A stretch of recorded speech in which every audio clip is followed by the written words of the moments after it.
Welcome back to WealthWise Media. If you're a freelancer, remote worker, or salary-earning professional, this episode is for you. Wondering how to make your hard-earned cash work harder? Wealth isn't just about how much you make. It's about what you do with what you make. Think of your income like a tool. In this video, I'll walk you through 7 habits for financial freedom. Let's get into it. Alright, first things first. And this one is absolutely non-negotiable if you're serious about building wealth. You have to track your money. Think about it this way. No successful business on this planet operates without meticulously tracking its income and expenses. They have balance sheets, profit and loss statements, cash flow analyses. Why? Because clarity is the foundation of control. You can't manage what you don't measure. Your personal finances are, in essence, your own personal business. You Inc. And just like a CEO needs to understand every dollar coming in and going out to make informed decisions, you need that same level of insight. This isn't about judging your past spending habits or making you feel guilty about that extra latte. It's about gaining awareness, pure and simple. It's about shining a bright light into all the financial corners so you can see exactly what's happening. You might be surprised, even shocked by where your money is actually flowing once you start to look closely. So how do you actually do this? Thankfully, we live in an age where technology makes this easier than ever. There are countless budgeting apps out there. Mint, YNAB, you need a budget, Personal Capital, Pocket Guard, many of them free or very low cost. These apps can often link directly to your bank accounts and credit cards, automatically categorizing your transactions. This automation is a game changer because it removes a lot of the manual drudgery that used to make budgeting such a chore. Seriously, set one up, spend an hour getting familiar with it, and you're already miles ahead. If apps aren't your thing, a good old-fashioned spreadsheet works just as well. Whether it's Google Sheets or Microsoft Excel, you can create a simple system to manually input your income and expenses. The key is consistency. Dedicate a few minutes each day or a specific time slot each week to update your records. Alright, habit number 2, and this one is a classic for a reason. Pay yourself first. When most people get their paycheck, what's the first thing they think about? Bills, right? Rent or mortgage, utilities, car payments, groceries, and then, whatever is left over, anything is left over, that's what they might consider saving or investing. But financially successful people flip that script entirely. They treat their savings and investment goals as that they have to pay. Paying yourself first means that as soon as your income hits your account, a predetermined portion of it is immediately transferred to your savings, your investments, or your debt repayment goals. You pay any other bills or spend it on discretionary items. It's a proactive approach rather than a reactive one. You're telling your money where to go, prioritizing your future self, before life and its endless demands try to pull it in a million other directions. It's about making your financial goals a non-negotiable part of your budget. Think about it. If you wait until the end of the month to see what's left to save, what usually happens? Life happens. An unexpected expense pops up, you see something you need, or you just gradually spend more than you intended, and then poof, there's little to nothing left for your future. Paying yourself first fundamentally changes this dynamic. It ensures that your savings and investments are consistently funded month in and month out, regardless of other spending temptations. It automates your progress towards wealth. The beauty of this strategy lies in its simplicity and its psychological power. When that money is moved out of your main checking account right away, you mentally adjust to living on the remainder. It's almost like that money never existed for spending purposes. Okay, let's talk about something that isn't always glamorous but is absolutely crucial for financial stability and frankly your sanity building an emergency fund. An emergency fund is your financial safety net, your buffer against the unexpected curveballs life inevitably throws your way. Wealth isn't just about having a lot of digits in your bank account, it's also about peace of mind, and an emergency fund is a massive contributor to that. What exactly is an emergency fund? It's a stash of cash kept in a separate, easily accessible savings account, specifically reserved for true emergencies.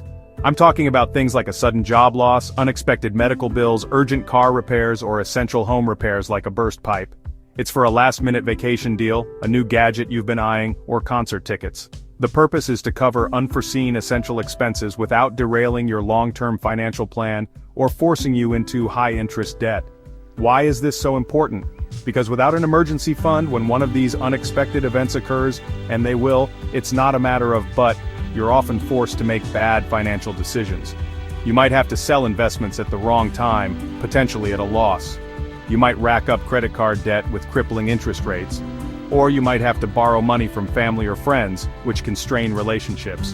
An emergency fund protects you from these scenarios, allowing you to handle the unexpected with far less stress. How much should you have in your emergency fund?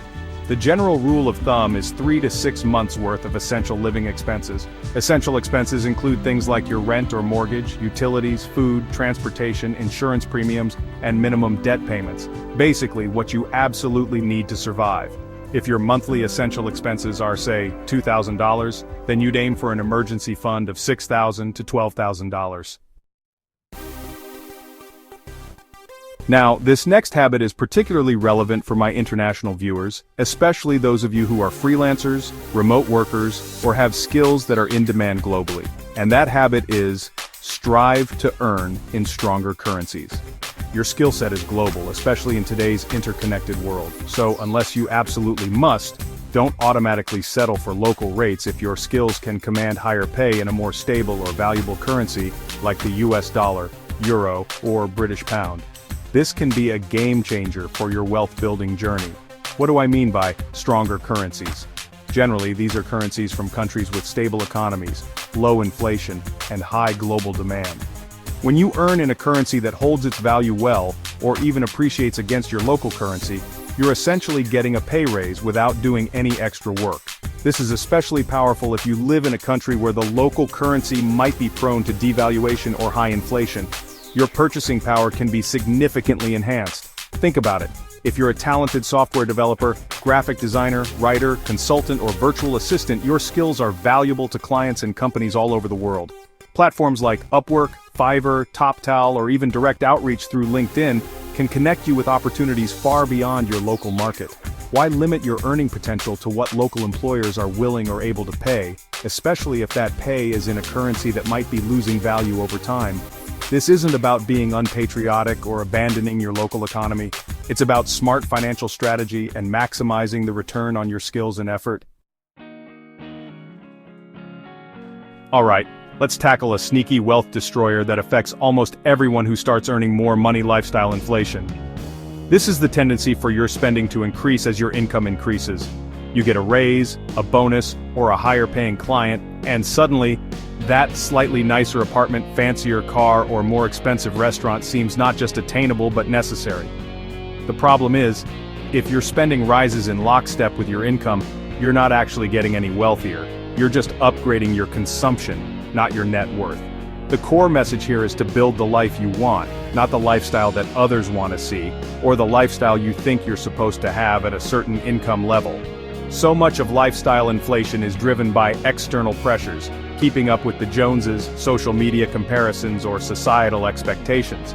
But true financial freedom comes from aligning your spending with your genuine values and long-term goals, not fleeting desires or external validation.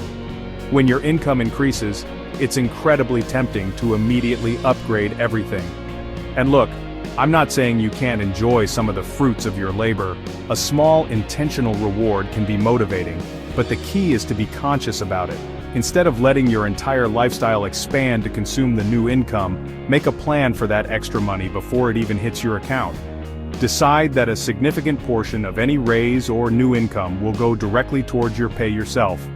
First categories: savings, investments, or accelerated debt repayment. Think of it like this. If you get a $500 monthly raise, don't just absorb that into your everyday spending. Start investing as early as possible. You don't need to be rich to invest, but you must invest to achieve financial independence. Investing makes your money work for you, growing faster than saving. Compound interest is powerful. The earlier you start, the more you benefit. Even small amounts invested early grow significantly over time. Build a second income stream to accelerate your journey to financial freedom. Multiple income streams provide financial security and resilience. Relying on one job is risky. What if you lose that job? Additional income streams can supercharge your savings and investments, leverage your skills or hobbies, Freelance, consult, or monetize a passion. Platforms like Upwork and Fiverr can help. Start building your second income stream today. Alright, so there you have it. 7 smart money habits to transform your salary into lasting wealth. Track your money, pay yourself first, build an emergency fund, earn in stronger currencies, avoid lifestyle inflation, invest early, and boost your income. Which habit resonated with you? Let me know in the comments. This is your action zone. Start today. Download that app or open that account. Sharing your commitment can be a powerful motivator. Financial freedom is within reach for anyone willing to learn and apply these principles. It's not about luck, it's about habits. If you found value, smash that like button and subscribe. Share this with someone who needs to escape financial stress. We're building a community here at WealthWise Media.